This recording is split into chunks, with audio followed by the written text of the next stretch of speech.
Hello. So I wanted to talk to you today a little bit about the backdrop of Return to Cricket Springs. Kind of tell you how the story came to life. I used to go to a little town in central Nebraska called Clarks. I had a really good buddy who lived out there. His name was Sean. Maybe about 100 miles from Omaha, which is where I live.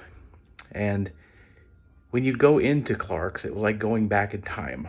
The street that he lived in, we would often go fishing on Memorial Day weekend. And so when I would drive down his street, there would be American flags hung on the light poles all the way down the street as you kind of drove out of town.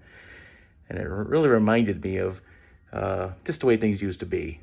And as you would drive through the little town of 300 and some people, people would wave at you. Obviously, they don't know you.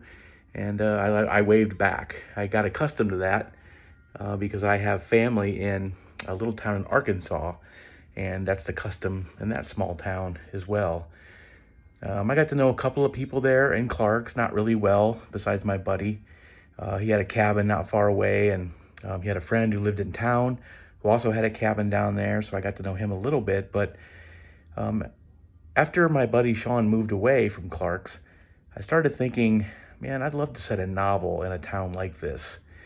And Cricket Springs is really, it's kind of similar and kind of not to Clarks. It's similar, and then it's got that folksy feel. Everybody waves at each other. Everybody knows each other, of course. I just didn't know Clarks very well, only, my buddy's house and a couple of businesses there. So Cricket Springs is fiction. The town is fictional, and the businesses and the people are all fictional. I didn't base any of the characters on anybody I met there in Clarks, but I was more after the feel, especially after Sean moved away. We didn't go back to Clarks. I think we went once to close his bank account and stuff like that. But I was kind of nostalgic, thinking, that era of my life is over. And so I wanted to set a novel in a town sort of like Clarks, Nebraska. And that's how Cricket Springs came to be. And while I was putting the finishing touches on Cricket Springs, Sean passed away. And it made writing the book very bittersweet. Made finishing the book, I guess I should say, very bittersweet. But it also made me more determined to put it out there in the world and capture that little essence of that little town and who Sean was. And so you'll find that story in the author's note in the back of the book. But yeah, so hope you like the book. I know quite a few of you have read it in one sitting, which is amazing to me.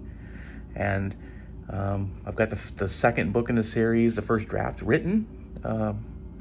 Now it just needs some revision, and that's going to take me a little while to get to. But if you haven't had a chance to pick up Return to Cricket Springs, pick up a copy of it. You'll find a link either in my bio or down in the comments. I'd love for you to kind of visit this little town with me and get to love these characters that I love. So give them a chance and let me know what you think. Thank you.